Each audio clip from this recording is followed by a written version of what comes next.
Hello dear student, my name is Chandresh Bhange, lecturer in Electronics and Telecommunication Department. Our subject name is Basic Power Electronics. Subject code is 22427. Chapter name is Thyristor Family Devices. Today's topic name is डायक diode for AC. इसका full form होता है diode for AC, जो है डायक। डायक यानी क्या? Diode का advance version. ये subject पढ़ने के बाद आपका क्या नॉलेज बढ़ने वाला है उसे कहते हैं course outcome. Identify power electronic devices in circuit. को जो भी सर्किट इलेक्ट्रॉनिक सर्किट रहता है उसमें कौन कौन से पावर इलेक्ट्रॉनिक डिवाइसेस लगे रहते हैं उसे वो है पावर इलेक्ट्रॉनिक डिवाइसेस। ठीक है। सेकंड, ये टॉपिक पढ़ने के चैप्टर पढ़ने के बाद आपका कौन सा नॉलेज बढ़ने वाला है उसे कहते हैं यूनिट आउटकम। यूनिट आउटकम में जैसे explain with sketches the working of given type of thyristor devices. यानी अलग अलग स्केचेस के जरिए थायरिस्टर डिवाइसेस कौन कौन से रहते हैं, थायरिस्टर क्या रहता है, आगे हम अपने को देखने को मिलेगा। Interpret V I characteristics of given power electronic device. यानी जो भी पावर इलेक्ट्रॉनिक डिवाइस है उसका वोल्टेज और करंट का कैरेक्टरिस्टिक्स किस तरीके से रहता है वो इस स्लाइड में देखने को मिलता है।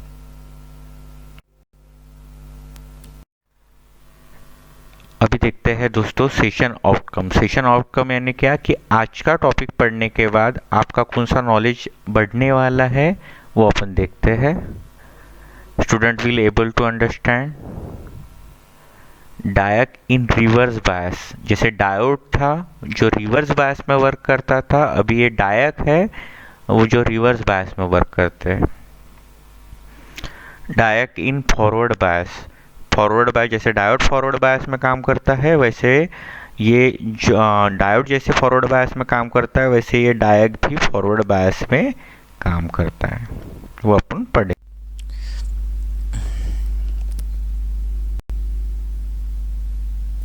स्टूडेंट कोई भी एक चीज़ करने के पहले रिवीजन करना जरूरी है। तो रिवीजन ये सब्जेक्ट में हर टॉपिक एससीआर से डिपेंडेंट है। इसका जो पहला जो अपना टॉपिक था एससीआर, उसी टॉपिक से मैक्सिमम टॉपिक डिपेंडेंट है, इसलिए ये टॉपिक को हर बार रिवीजन करना बहुत ज़रूरी है। तो इसके बारे में मैंने आपको क्या बताया था कि ये डायोड इस तरीके से था, इसमें एनोड और कैथोड तो पहले भी सीखे थे।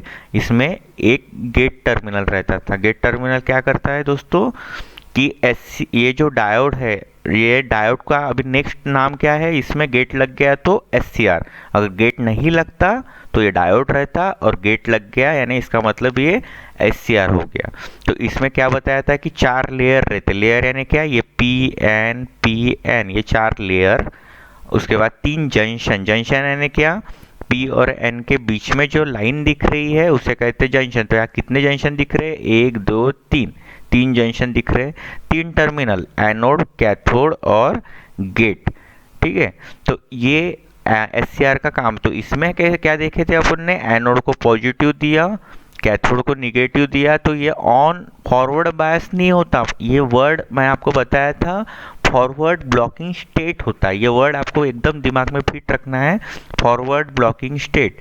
यानी कब, एनोड को जब पॉजिटिव दिया और कैथोड को जब निगेटिव दिया तब ये फॉरवर्ड ब्लॉकिंग स्टेट होता है, यानी ऑन नहीं होता, ऑन होने के कंडीशन में आ जाता है। ऑन कब होता है दोस्तों, ये जब ये गेट को अपन पॉजिटिव सप्लाई देते हैं।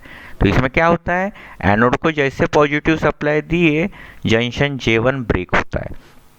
कैथोड को जैसे निगेटिव सप्लाई दिए जंक्शन J3 ब्रेक होता है। अब J1 भी ब्रेक हो गया, J3 भी ब्रेक हुआ कौन सा नहीं, J2।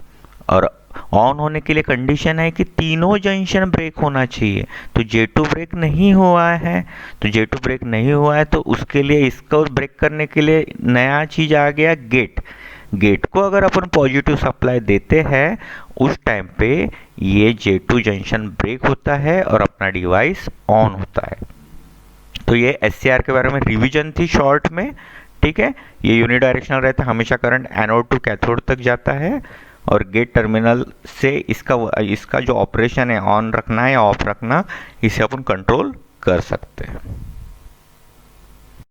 डियर स्टूडेंट, आज के टॉपिक का नाम है डायक। डायक का फुल फॉर्म है डायोड फॉर एसी। जो डायोड एसी के लिए बना है उसे कहते हैं डायक, उसका फुल फॉर्म है।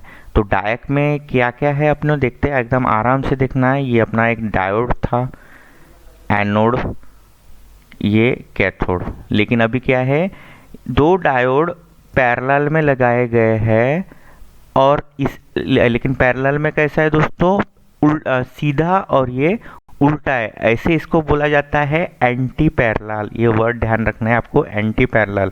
यानी पैरेलल तो है लेकिन एक सीधा है और एक उल्टा है, और इसको पकड़ के एक कंपोनेंट बना है ये है इसका सिंबल। ये है, इसको इक्विवेलेंट सर्किट कहते हैं। बी यानी इक्विवेलेंट सर्किट, ये यानी सिंबल, और ये यानी बेसिक स्ट्रक्चर या कंस्ट्रक्शनल डायग्राम बोलते हैं। जहाँ पी और एन वाली डायग्राम दिखी उसे कंस्ट्रक्शनल डायग्राम बोलेंगे।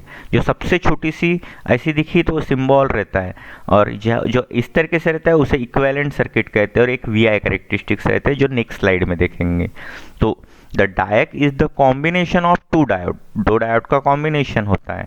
डायोड बीइंग यूनिडायरेक्शनल डिवाइस, यानी यहाँ पे दो डायोड का कॉम्बिनेशन है, उसके बाद ये यूनिडायरेक्शनल डिवाइस है। एक तो करंट ऐसे फ्लो होगा एक डायरेक्शन से, या तो करंट इस तरीके से फ्लो होगा। डायोड क्या था, यूनिडायरेक्शनल था। डायोड अपन जो पढ़े थे, यानी एक सिंगल डायोड पकड़ के चलो तो हमेशा करंट कैसे फ्लो होगा, इस तरीके से। एक तो ऐसा फ्लो होता था या फिर एक ऐसा फ्लो होता था, यानी ये डायोड के वक्त। लेकिन conduct only in one direction.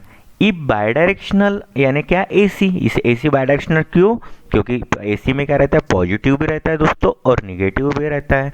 Operation is desired. Two Schottky diode may be joint in parallel facing different direction to form the diac. यानी दो स्कॉटकी डायोड, यानी एक नॉर्मल डायोड पकड़ लीजिए जो जॉइंट किए हैं पैरेलल में, फेसिंग डिफरेंट डायरेक्शन। डायरेक्शन इसकी क्या है, डिफरेंट है। तो ऐसे इसको क्या बनता है, फॉर्म करता है, ऐसा स्ट्रक्चर डायक फॉर्म करता है।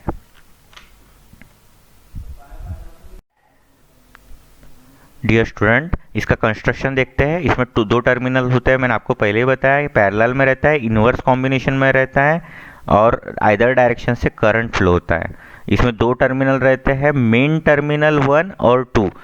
डायक, ये जो अपन टॉपिक आज पढ़ रहे हैं, और इसके बाद का जो टॉपिक है ट्रायक, इसमें एनोड और कैथोड नहीं रहता दोस्तों। ये चीज़ आपको ध्यान रखना है। इसमें रहता है मेन टर्मिनल 1 और 2 में, MT1 मेन टर्मिनल 1 और मेन टर्मिनल 2। तो इसमें क्या है, MT1 positive with respect to MT2, यानी MT1 positive with respect to MT2, यानी एक टर्मिनल पॉजिटिव पकड़ो और दूसरा टर्मिनल निगेटिव पकड़ो तो उस टाइम पे करंट एक डायरेक्शन से दूसरे डायरेक्शन में जाता है। जब एक साइकिल आती है, पॉजिटिव साइकिल आती है उस टाइम पे। लेकिन जब निगेटिव साइकिल आई, तो क्योंकि ये एसी के लिए बना है, मैंने आपको पहले ही बताया, निगेटिव साइकिल आई तो रिवर्स सप्लाई हो जाता है। उस टाइम पे MT2 को पॉजिटिव मिलता है और ऊपर जो MT1 है ये टर्मिनल उस टाइम पे निगेटिव होगा। तो करंट फ्लो होगा उस टाइम पे उल्टे डायरेक्शन से। यानी ये एक डायरेक्शन से कब, जब पॉजिटिव सप्लाई है तब, और ये डायरेक्शन से कब, जब निगेटिव सप्लाई है तब। ये है VI कैरेक्टरिस्टिक्स ऑफ डायक। ये है VI कैरेक्टरिस्टिक्स ऑफ डायक। तो इसमें ये डायोड जैसे आपको दिख रही है, लेकिन डायोड में आपने देखा होगा लास्ट टाइम जब बेसिक इलेक्ट्रॉनिक में पढ़ा था, ये ऐसा जाके ये नीचे जाता था और ये ऐसा जाके ये ऊपर जाता था। लेकिन यहाँ पे हर वेवफॉर्म में ये सब्जेक्ट में दिखेगा कि यहाँ से ये मुड़ेगा वापस, और ये यहाँ से बढ़ेगा, और यहाँ से ये यहाँ पे मुड़ेगा, और यहाँ से वापस आएगा। तो ये एक वेवफॉर्म अपन अच्छे से समझेंगे, और ये जो कंसेप्ट है आपको हर इसमें यही कंसेप्ट लगने वाला है। तो इसमें क्या है, जब अपन सप्लाई देते हैं रिवर्स बायस का, तो वैसे रहेगा कि निगेटिव VBO, यानी ये वो वोल्टेज, सिंपल लैंग्वेज अपन पढ़ लेते हो, ये वो वोल्टेज जो वोल्टेज पे अपना जो कंपोनेंट है, अपना डिवाइस है, ये ऑन होता है, उसके पहले ऑफ रहता है। सीधा सीधा VBO ये टर्मिनल पे अपना डिवाइस ऑन होगा। इसके पहले अगर थोड़ा सा यानी इधर वोल्टेज बढ़ रहा है, ये देखो ये वोल्टेज है, इधर बढ़ रहा है, तो यहाँ से वोल्टेज अपन बढ़ाएंगे, बंद है बंद है बंद है, कहाँ तक बंद रहेगा, VBO तक बंद रहेगा। जैसे ये VBO टर्मिनल आया उस टाइम पे अपना डिवाइस ऑन होगा। तीनों जंक्शन जो अपन ने देखे थे J1 J2 J3 तीनों ब्रेक होंगे। वो ब्रेक होने के बाद अपने वो वोल्टेज क्या हो रहा है, इधर बढ़ रहा है, तो इधर क्या होगा, सडनली कम होगा। सडनली कम होना है ना, एकदम से कम होगा। और इसका क्या बढ़ रहा है दोस्तों, इसके बाद करंट बढ़ रहा, तो ये करंट बढ़ेगा। एक बार फिर से याद रखना, ये सेंटेंस हर बार आपको काम में आने वाला है, तो अभी जो मैं सेंटेंस बोल रहा हूँ आपको ये अच्छे से ध्यान रखना है। तो क्या होगा, वोल्टेज अपन इस वो जो कंपोनेंट है, जो भी कंपोनेंट है उसके अक्रॉस का वोल्टेज अपन बढ़ाएंगे। तो वोल्टेज बढ़ाएंगे लेकिन अभी फिलहाल बंद है, क्योंकि कंडीशन क्या है, जब तक ये ब्रेक और वोल्टेज पे अपन पहुंचते नहीं तब तक अपना डिवाइस ऑन नहीं होने वाला है। तो जैसे ब्रेक और वोल्टेज पे अपन पहुंचे वैसे अपना डिवाइस क्या होगा दोस्तों, ऑन होगा। तो उसके अक्रॉस का वोल्टेज सडनली कम होगा और करंट बढ़ेगा। ये आपको वर्ड ध्यान रखना है।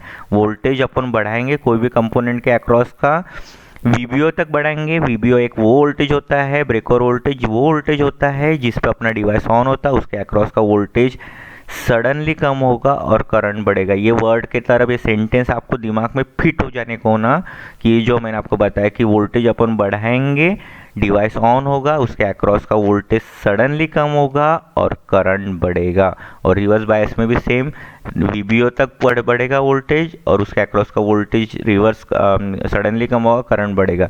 लेकिन रिवर्स बायस में आपको एक वर्ड और एक्स्ट्रा का याद रखना है, इसमें लीकेज करंट फ्लो होता है। यहाँ पे लीकेज करंट फ्लो होता है। डायक कहाँ यूज करते हैं दोस्तों, एप्लीकेशन ऑफ डायक देखते हैं तो ये लाइट डिमर सर्किट में यूज किया जाता है। उसके बाद हीट कंट्रोल करने वाले जो सर्किट्स रहते हैं उसमें किया जाता है। उसके बाद यूनिवर्सल मोटर्स जो रहती है उसकी स्पीड कंट्रोल करने के लिए यूज किया जाता है। और फैन स्पीड रेगुलेटर सर्किट, यानी फैन की स्पीड कम ज़्यादा करने के जो सर्किट है उसमें यूज किया जाता है। एक्चुअल डायक किस तरीके से दिखता है दोस्तों वो देखते हैं। ये अपन VI कैरेक्टरिस्टिक्स देख लिए, ये इसका सिंबल देख लिए, ये कंस्ट्रक्शनल डायग्राम देख लिए, लेकिन एक्चुअल में कैसे दिखता है, ये इसका पिक्चर है, ये पिक्चर है इस तरीके से।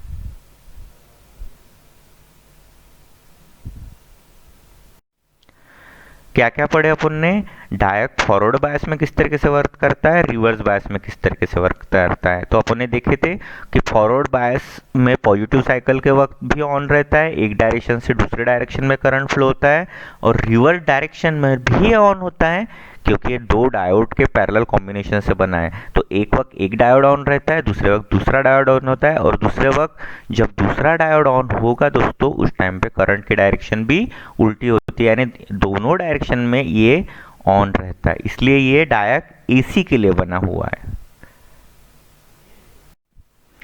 Frequently asked question in exam, इसमें एग्जाम में कौन कौन से क्वेश्चन पूछे जाते हैं, draw and explain the working principle of diac. Diac का वर्किंग प्रिंसिपल आपको बताना है और उसके एप्लीकेशन ऑफ डायक ये आपको बताना है। थैंक यू दोस्तों।